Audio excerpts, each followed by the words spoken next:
Oh my god. What's happening, guys? I'm Mahatir Pasha, a journalist based in London working for the UK's biggest commercial broadcaster. But after hours, I turned into a food-loving traveller on a mission to uncover the world's most flavour-packed, wackiest and unexpected eats. Now, I didn't just come all the way to Malaysia for the food. I came here to interview the man I was actually named after, Tun Dr. Mahathir Mohamad, ahead of his 100th birthday. Yep. That happened, and it was epic. We'll leave the full link to that interview in the bio.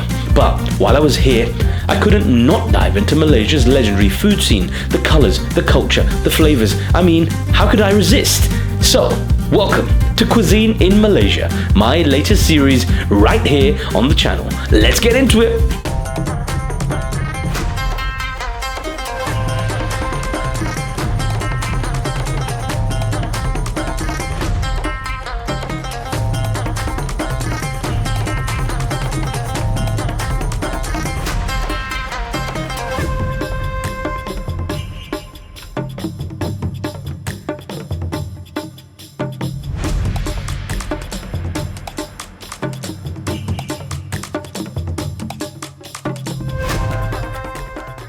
Guys, we have just landed in Penang and I am so excited because this is one of the greatest food cities, not just in Malaysia, but the world. You will have seen all the content available online telling you about the vast variety of food here, where we are going to be exploring it and showing it to you too on Quizine TV, and that fills me with so much joy.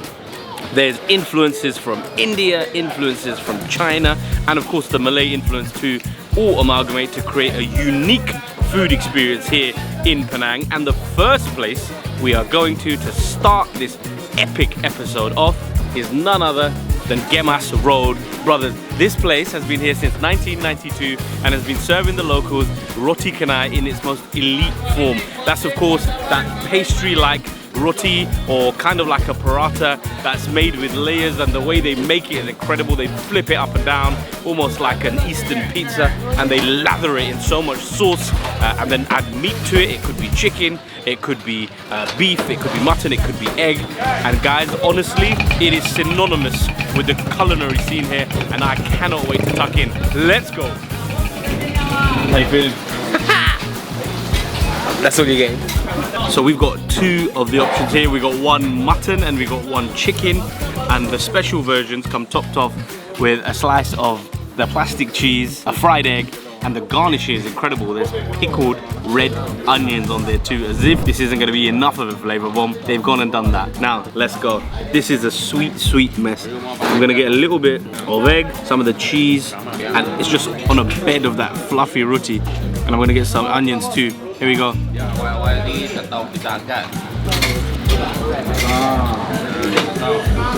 Oh my god.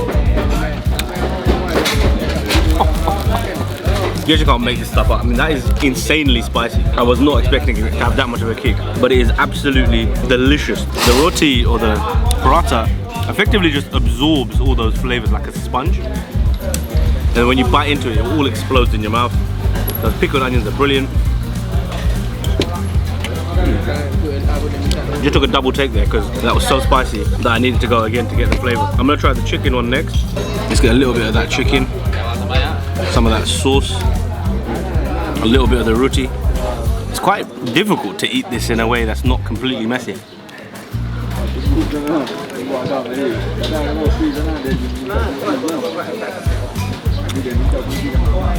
I don't know how to explain those flavors. It's like quite masala-y, but also a little bit tomatoey and watery. Guys, that is genuinely unbelievable. We've had a lot of Roti Canai in our time, a few wonderful spots in London, but genuinely nothing beats eating it here in Penang. I love this country. The only way to wash down this incredible Malaysian staple, which is so spicy by the way, is with the incredible Malaysian tea.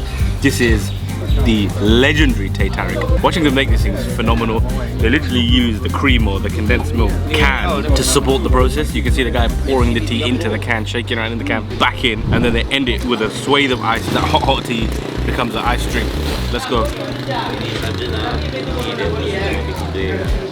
Oh my god. There's something about that which is just undescribably good. I mean, it's so creamy, it's so rich, and I don't usually like creamy, sweet, hot drinks that were meant to be hot sort of thing, but this just works and it's so refreshing. Gemas Road Brothers, you've outdone yourselves.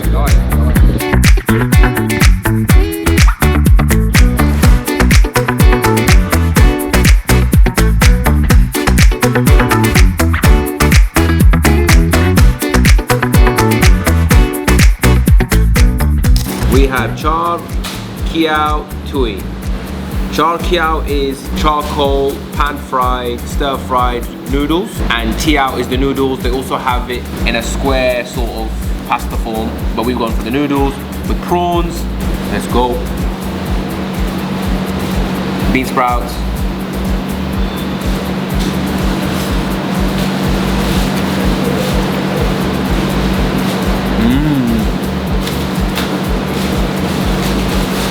Ooh, that's very good.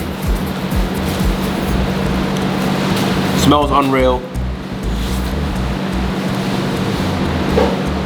Lots of spices, black pepper, soya. It's quite tangy, quite salty.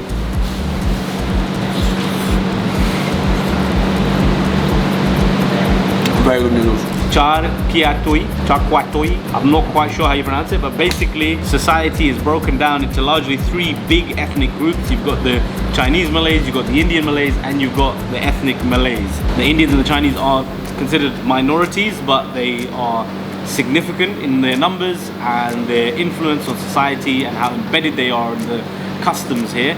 And so this Chinese Malaysian dish is one of the most popular options actually, a very traditional Malaysian dish in that sense, and I've got to say it's quite hard actually. If you want to get a very sort of authentic take on it, you have to go down to very Chinese restaurants which basically love cooking with pork and lard, and so finding halal becomes a bit difficult, so you've got to go out of your way and find a place. Luckily we found an incredible spot, a famous spot on Penang Road, which is a Muslim Chinese restaurant owned by Muslims, and they basically give us that full-on authentic Chinese experience, but it's 100% halal. Now this is basically fried noodles, and this can come in various iterations. It can be prawn, it can be mussels.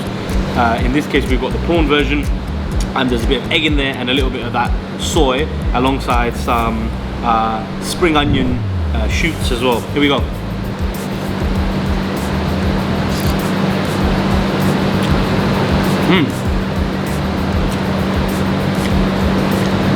I was not expecting the noodles to be that texture. They're almost flabby on your tongue. They're not that hard. You can't even really bite into them. They're almost like jelly just jiggling around, but very nice and a very different texture, one that I've never tried before. Flavors are good. Don't be deceived, there is a kick to this thing.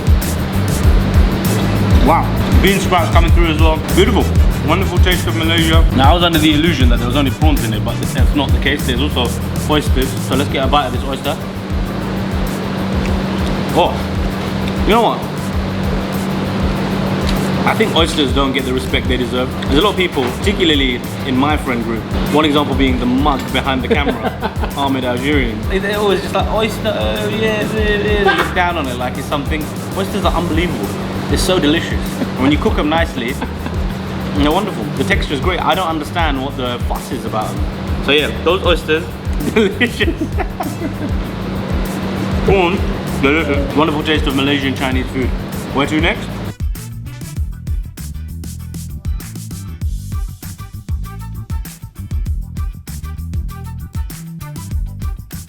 Guys, we just found a giant bowl of chendol in the middle of the road. Outrageous. That's what we got here. Chendol, which is silky yams, red beans, coconut paste, and some ice. Yeah.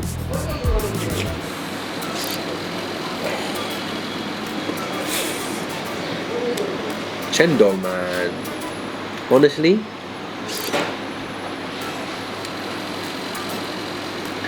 that's actually phenomenal.